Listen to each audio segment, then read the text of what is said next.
ವೀಕ್ಷಕ ಪ್ರಭುಗಳಿಗೆ ನಮಸ್ಕಾರ. ಹೇಗಿದ್ದೀರಿ ಎಲ್ಲರೂ? ನಾನು ಪ್ರವೀಣ್ ಹಡ್ಪತ್. ವೀಕ್ಷಕ ಪ್ರಭುಗಳೇ, ಇನ್ಫೋಸಿಸ್ನಲ್ಲಿ ಸಾಮೂಹಿಕ ವಜಾ ಅನ್ನುವಂತಹ ಸುದ್ದಿ ಹರಿದಾಡ್ತಾ ಇದೆ. ರಾತ್ರೋರಾತ್ರಿ ಟ್ರೇನಿಗಳನ್ನು ಹೊರಹಾಕಿದ IT ಕಂಪನಿ ವಿರುದ್ಧ ಆಕ್ರೋಶ ಎಲ್ಲೆಡೆ ವ್ಯಕ್ತವಾಗ್ತಾ ಇದೆ. ಒಂದೆರಡು ಫೋಟೋಗಳು ಸಾಮಾಜಿಕ ಜಾಲತಾಣಗಳಲ್ಲಿ ಇವತ್ತು ತನ್ನದೇ ಆಗಿರ್ತಕ್ಕಂತಹ ವೈರಲ್ತೆಯನ್ನು ಉಂಟು ಮಾಡ್ತಾ ಇದೆ. ಸೊ ಏನಾಯಿತು, ಏನು ಸ್ಟೋರಿ ಅಂತಕ್ಕಂಥದ್ದನ್ನು ನೋಡ್ತಾ ಹೋಗೋಣ. ನಿಮಗೆಲ್ಲ ಗೊತ್ತೇ ಇದೆ IT ದೈತ್ಯ ಇನ್ಫೋಸಿಸ್ ಅಂತ ಹೇಳಿ. ಇನ್ಫೋಸಿಸ್ನಲ್ಲಿ ಕೆಲಸ ಮಾಡಬೇಕಾದ್ರೆ ಅತಿ ಬುದ್ಧಿವಂತಿಕೆ ಬೇಕು, ಅಥವಾ ಒಂದಿಷ್ಟು ಈ ಕಲಿಕೆಯಲ್ಲಿ ಅಂದರೆ ಇನ್ನೂ ಏನು ಕರಿತೀವಿ ನಾವು ಕೌಶಲ್ಯಗಳಲ್ಲಿ ಪ್ರವೀಣರಾಗಿರಬೇಕು ಅಂತ ಹೇಳಿ ಇನ್ಫೋಸಿಸ್ ಒಂದಿಷ್ಟು ಕಟ್ಟಳೆಗಳನ್ನು ಹಾಕಿಕೊಂಡಿದೆ. ಯಾವುದೇ ಒಬ್ಬ ಉದ್ಯೋಗಿಯನ್ನು ತೆಗೆದುಕೊಳ್ಬೇಕಂತಂದರೆ ಅಲ್ಲಿ ಒಂದು ಅಗ್ರಿಮೆಂಟನ್ನು ಮಾಡಿಕೊಳ್ಳುತ್ತೆ. ನಿನಗೆ 3 ಸಾರಿ ನಾನು ಎಕ್ಸಾಮನ್ನು ಇಡ್ತೇನೆ, ಅಲ್ಲಿ ನೀನು ಪಾಸ್ ಆದರೆ ಮಾತ್ರ ನಿನಗೆ ಎಂಟ್ರಿ, ಇಲ್ಲ ಅಂದರೆ ನೀನು ನೋ ಎಂಟ್ರಿ ಅಂತ ಹೇಳಿ ಇನ್ಫೋಸಿಸ್ ಉಲ್ಲೇಖವನ್ನು ಮಾಡಿಬಿಟ್ಟಿರುತ್ತೆ. ಸೊ ಹೀಗಾಗಿ ಒಂದಿಷ್ಟು ಟ್ರೇನಿಗಳು ಏನಿದ್ರು ಅವರು ಸುಮಾರು 6 ತಿಂಗಳಿಂದ ಇದೇ ಕಂಪನಿಯಲ್ಲಿ ಟ್ರೇನಿಗಳಾಗಿದ್ದರು. ಸೊ ಒಂದಿಷ್ಟು ತರಬೇತಿಯನ್ನು ಪಡಿತಾ ಇದ್ದರು. ಹೀಗಾಗಿ ಕಂಪನಿ ಏನು ಮಾಡಿದೆ, ಒಂದು 3 ಎಕ್ಸಾಮ್ಗಳನ್ನು ಇಟ್ಟುಬಿಟ್ಟಿದೆ. ಸೊ 3 ಎಕ್ಸಾಮ್ಗಳಲ್ಲಿ ಯಾರು ಫೇಲ್ ಆಗಿದ್ದಾರೋ ಅವರನ್ನು ಕಂಪನಿ ಹೊರ ಹಾಕಿಬಿಟ್ಟಿದೆ. ಅಂದರೆ ತನ್ನ ಕ್ಯಾಂಪಸ್ನಿಂದಲೇ ಹೊರ ಹಾಕಿಬಿಟ್ಟಿದೆ. ಇಲ್ಲಿ ಅನೇಕ ವಿದ್ಯಾರ್ಥಿಗಳು ಅಥವಾ ವಿದ್ಯಾರ್ಥಿ ಅಂತ ಅನ್ಬಹುದೇನೋ ಮೇ ಬಿ ನಾವು, ಯಾಕಂತಂದರೆ ಅವರು ಇನ್ನೂ ಟ್ರೇನಿಗಳು ಏನು ಮಾಡ್ತಾಯಿದ್ರು, ತಮ್ಮ ಒಂದು ಕನಸುಗಳನ್ನು ಹೊತ್ತು ಈ ಒಂದು ಕಂಪನಿಗೆ ತರಬೇತಿಯನ್ನು ಪಡಿತಾ ಇದ್ದರು. ಸೊ ಮುಂದೆ ನಾವು ಫುಲ್ ಟೈಮ್ ಉದ್ಯೋಗಗಳಾಗ್ತವೆ ಅಂತ ಹೇಳಿ ಒಂದಿಷ್ಟು ಕನಸುಗಳನ್ನು ಹೊತ್ತಿದ್ರು. ಅನೇಕ ಆಸೆಗಳಿಂದ ಇವತ್ತು ನಿರಾಶೆಯಾಗಿ ಊರ ಕಡೆ ಮುಖ ಮಾಡುವಂತಹ ಹಾಗಾಗಿದೆ.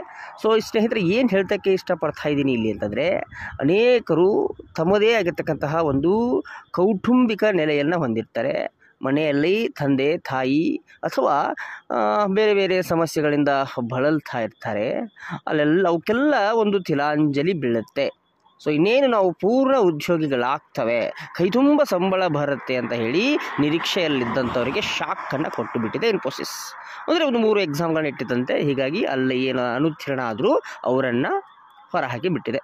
ಸೊ ಮಧ್ಯಪ್ರದೇಶದ ಒಬ್ಬ ಯುವತಿ ಬೇಡಿಕೊಂಡು ಕೇಳ್ತಾಳಂತೆ, ಇವತ್ತು ನನ್ನ ಹೊರ ಹಾಕಿಬಿಟ್ರೆ ನಾಳೆ ನಾನು ಎಲ್ಲಿ ಹೋಗಲಿ, ಕನಿಷ್ಠ ನನಗೆ 1 ದಿನ ಆದರೂ ಅವಕಾಶ ಕೊಡಿ, ನಾನು ಬೇರೆ ಒಂದು ಸೂರನ್ನು ನೋಡ್ಕೋತೀನಿ ಅಂತ ಹೇಳಿ. ಆದರೆ ಅಲ್ಲಿನ ಅಧಿಕಾರಿಗಳು ಅಥವಾ ಇನ್ಫೋಸಿಸ್ನ ಸಿಬ್ಬಂದಿ, ಇವತ್ತೇ ನೀನು ಕ್ಯಾಂಪಸನ್ನು ಅಂದರೆ 6 ಗಂಟೆ ಒಳಗೆ ನೀವು ಕ್ಯಾಂಪಸ್ನ ಖಾಲಿ ಮಾಡಬೇಕು, ಇದು ನಮ್ಮ ನಿಯಮ, ಕಟ್ಟುನಿಟ್ಟಿನ ನಿಯಮ ಅಂತ ಹೇಳಿ ಅವರನ್ನು ಹೊರ ಹಾಕಿದ್ರಂತೆ. ಈ ರೀತಿಯ ಒಂದಿಷ್ಟು ಮಾಹಿತಿಗಳು ಈಗ ವ್ಯಕ್ತವಾಗ್ತಾ ಇವೆ ಮತ್ತು ಒಂದಿಷ್ಟು ಆಕ್ರೋಶ ಸಹ ವ್ಯಕ್ತವಾಗ್ತಾ ಇದೆ. ಯಾಕೆಂತಂದರೆ ಯಾವುದೇ ಒಂದಿಷ್ಟು ಮುನ್ನೆಚ್ಚರಿಕೆಯಾಗಿ ನಮಗೆ ನೋಟಿಸ್ಗಳನ್ನ ಕೊಟ್ಟಿಲ್ಲ. ಸೊ ಏಕಾಏಕಿ ಈ ರೀತಿ ಹೊರಗೆ ಹೋಗುವಂದರೆ ನಾವು ಎಲ್ಲಿಗೆ ಹೋಗೋಣ ಅಂತ ಹೇಳಿ ಒಂದಿಷ್ಟು ಯುವಕರು ಅಥವಾ ಯುವತಿಯರು ಆಕ್ರೋಶವನ್ನು ವ್ಯಕ್ತಪಡಿತಾ ಇದ್ದಾರೆ.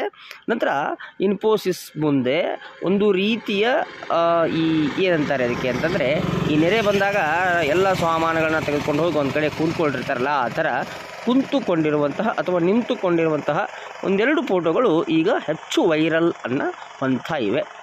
ಸೊ ಹೀಗಾಗಿ ಇನ್ಫೋಸಿಸ್ ಏನು ಹೇಳುತ್ತೆ ಈ ಬಗ್ಗೆ ಅಂತಂದರೆ, ನಮ್ಮ ಗ್ರಾಹಕರಿಗೆ ಉತ್ತಮವಾಗಿರ್ತಕ್ಕಂತಹ ಒಂದಿಷ್ಟು ನಾವು ಸೇವೆಗಳನ್ನು ಕೊಡಬೇಕಾಗಿದೆ. ಆ ನಿಟ್ಟಿನಲ್ಲಿ ನಮ್ಮ ಗ್ರಾಹಕರು ಒಂದಿಷ್ಟು ಕೌಶಲ್ಯ ಇರತಕ್ಕಂತಹ ಉದ್ಯೋಗಿಗಳನ್ನು ಇಷ್ಟಪಡ್ತಾರೆ, ಅಥವಾ ಕೌಶಲ್ಯ ಹೊಂದಿರುವಂತಹ ಉದ್ಯೋಗಿಗಳು ನಮಗೆ ಬೇಕು. ಈ ಅನ್ಸ್ಕಿಲ್ಡ್ ಆಗಿರ್ತಕ್ಕಂತಹ ಉದ್ಯೋಗಿಗಳಿಂದ ನಮಗೆ ಫಲಿತಾಂಶವನ್ನು ಪಡೀಲಿಕ್ಕೆ ಆಗಲ್ಲ.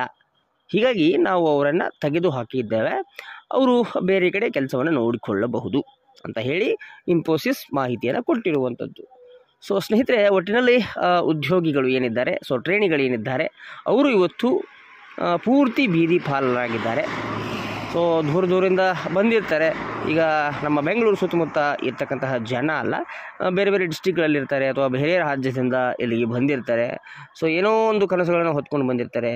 ಸೊ ಮನೆ ನಡೆಸಬೇಕು ಅಥವಾ ಇನ್ನೇನು ಮದುವೆ ಆಗಬೇಕು, ಒಂದೆಲ್ಲ ಕನಸುಗಳನ್ನು ಹೊಂದಿರ್ತಾರೆ. ಆದರೆ ಇವತ್ತು ಅವರಿಗೆ ನಿರಾಶೆ ಆಗಿಬಿಟ್ಟಿದೆ. ಸೊ ಈ ವಿಷಯ ಎಲ್ಲಿಗೆ ಮುಟ್ಟುತ್ತೆ ಅನ್ನುವಂಥದ್ದನ್ನು ನೋಡ್ತಾ ಹೋಗಬೇಕಾಗಿದೆ. ಈಗ ಕೆಲವು ದಿನಗಳಲ್ಲಿ ಈ ವಿಷಯಕ್ಕೆ ಏನಾದರೂ ಮತ್ತೊಂದು ಟ್ವಿಸ್ಟ್ ಸಿಗುತ್ತಾ ಅನ್ನೋದನ್ನು ಕಾದು ನೋಡಬೇಕಾಗಿದೆ. ನಿಮಗೇನು ಅನಿಸುತ್ತೆ ವೀಕ್ಷಕರೇ? ನಿಮ್ಮ ಒಂದು ಕಾಮೆಂಟ್ ಸಹ ಅತಿ ಮುಖ್ಯವಾಗಿರುತ್ತೆ. ಸೊ ಕಾಮೆಂಟ್ ಸೆಕ್ಷನಲ್ಲಿ ಕಮೆಂಟ್ ಮಾಡಿ. ಮತ್ತು ಮುಂದಿನ ಒಂದು ರೋಚಕ ಸುದ್ದಿಯೊಂದಿಗೆ ಮತ್ತೆ ಬರ್ತೀನಿ. ಎಲ್ಲರಿಗೂ ನಮಸ್ಕಾರ. ವಂದೇ ಮಾತರಂ.